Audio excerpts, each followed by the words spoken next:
righteous remnant.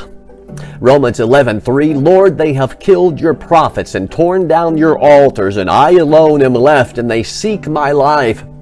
Romans 11:4, but what does the divine response say to him? I have reserved for myself 7,000 men who have not bowed the knee to Baal. God always has a righteous remnant. There will always be a people of God. Romans 11:5, even so then, at this present time, there is a remnant according to the election of grace, unmerited favor, kindness. Throughout the prophets, they speak of the remnant of Israel. At present time, there is a righteous remnant of grace. Romans 11:6, and if by grace, then it is no longer of works. Otherwise, grace is no longer grace. It would not be a gift, but a reward for works. But if it is of works, it is no longer grace. Otherwise, work is no longer work. The righteous remnant of today is because of grace through faith. The righteous remnant are not those that think they are righteous because of their actions and works. We're talking about salvation, righteousness by grace. It is either grace or works, but not both. Grace is important. Works are important. Ephesians 2:8, for by grace you have been saved through faith, and this is not your own doing. It is the gift of God. Ephesians 2:9, not a result of works, so that no one may boast. Ephesians 2:10, for we are his workmanship, created in Messiah, the Anointed One, Jesus, Yeshua, for good works, which God prepared beforehand that we should walk in them. We are saved by God's grace. We are not saved by any works. We are not saved by a combo of grace and works, but saving grace does work. Grace produces good works. Works don't produce grace. Romans 11:16, for if the first fruit is holy, the lump is also holy, and at the root is holy, so are the branches. Messiah, the Anointed One, is the first fruit. Messiah is the root. Messiah is holy. Messiah, the first fruit, holy. The root, he's holy.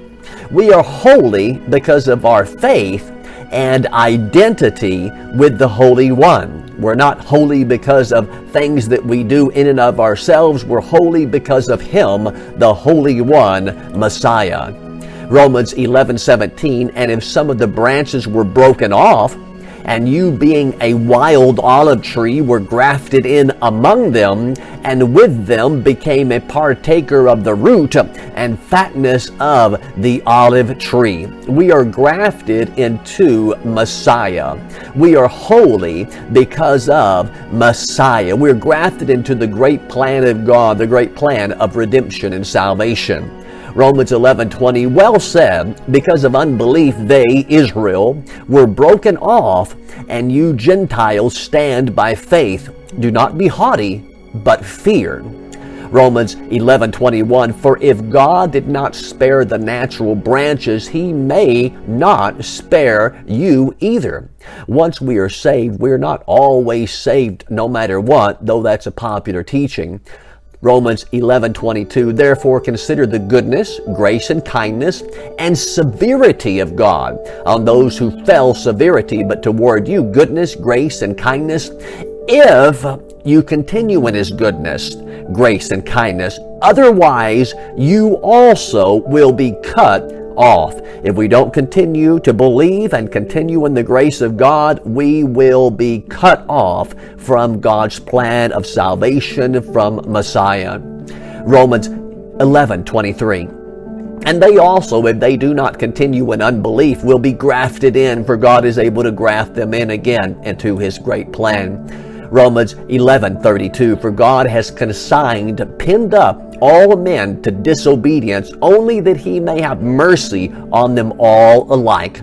Everyone, Jew and Gentile alike, all under sin, all to obtain salvation, righteousness, mercy by faith in Messiah. Romans 9:30, what shall we say then? That the Gentiles did not follow after righteousness, who did not seek salvation by right relationship to God, have attained it by faith. A righteousness imputed by God, based on and produced by faith. Romans 9:31, whereas Israel, though ever in pursuit of a law for the securing of righteousness, right standing with God, actually did not succeed in fulfilling the law. Romans 9:32, for what reason? Because they pursued it not through faith, relying instead on the merit of their works. They did not depend on faith, but on what they could do. They have stumbled over the stumbling stone. Romans 10:1, brethren, with all my heart's desire and goodwill for Israel, I long and pray to God that they may be saved. I pray that they may be saved, and there's only one way to be saved. Romans 10:2, I bear them witness that they have a certain zeal and enthusiasm for God, but it is not enlightened and according to correct and vital knowledge. Romans 10:3, for being ignorant of the righteousness of God ascribes, which makes one acceptable to him in word and thought and deed, and seeking to establish a righteousness, a means of salvation of their own, they did not obey or submit themselves to God's righteousness. Romans 10:4, for Messiah is the end of the law for righteousness to everyone who believes. The law, the end of the law, Messiah brings in a new era, a purpose. The word end here from the Greek is the word telos. And it does mean end. It means goal, the point, aimed at, purpose, conclusion, result, termination. And so we see here again that Messiah is the end. He's the goal. Messiah is the point aimed at. He's the purpose. He's the conclusion. He's the termination of what we would call this righteousness, because righteousness comes by faith in Messiah now. Romans 10:4, for Christ, the Anointed One, is the end of the law, the limit at which it ceases to be, for the law leads up to Him, who is the fulfillment of its types, and in Him the purpose which it was designed to accomplish is fulfilled. That is, the purpose of the law is fulfilled in Him, Messiah, as the means of righteousness, right relationship to God for everyone who trusts in and adheres to and relies on Him. Romans 3:31, do we then make void the law through faith? God forbid. Yes, we've established the law. We fulfill and establish the end purpose of the law when we put saving faith in Messiah. The purpose of the law, believe it or not, when you look biblically at the purpose of the law, it was to magnify and to point out sin. Its purpose was to place everyone guilty, condemned under sin. Its purpose was to show everyone's need for salvation and mercy. Its purpose was to point us to salvation and righteousness in Messiah. The law wasn't brought onto the scene to save us, to forgive us, to make us all good. It was actually to point out the bad, to see how much we need Him, Messiah. The law and its strong, high, holy demands are only met by us as we put faith in Messiah and receive God's love and then continue to live in that faith and love. Righteous remnant, Romans 9:27, and Isaiah cries out concerning Israel, though the number of the sons of Israel be as the sand of the sea, only a remnant of them will be saved. A remnant of Israel will be saved.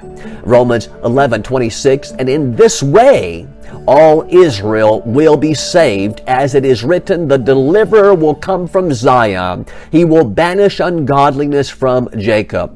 This is a popular scripture where people just kind of quote it a little out of context, saying all Israel will be saved. Well, all Israel, speaking of the remnant, will be saved in this way if they place saving faith in Messiah. We have to read everything and understand everything in its place. Righteous remnant. There is a righteous remnant that will be saved and delivered. Salvation and righteousness only comes one way, and that's through Jesus, Yeshua, Messiah. Ezra 9:8, and now for a little while grace has been shown from the Lord, Yud He Vav He, our God, to leave us a remnant to escape, and to give us a peg in His holy place, that our God may enlighten our eyes and give us a measure of revival in our bondage. Micah 7:18, who is a God like you, pardoning iniquity and passing over the transgression of the remnant of His heritage. He does not retain His anger forever, because He delights in mercy.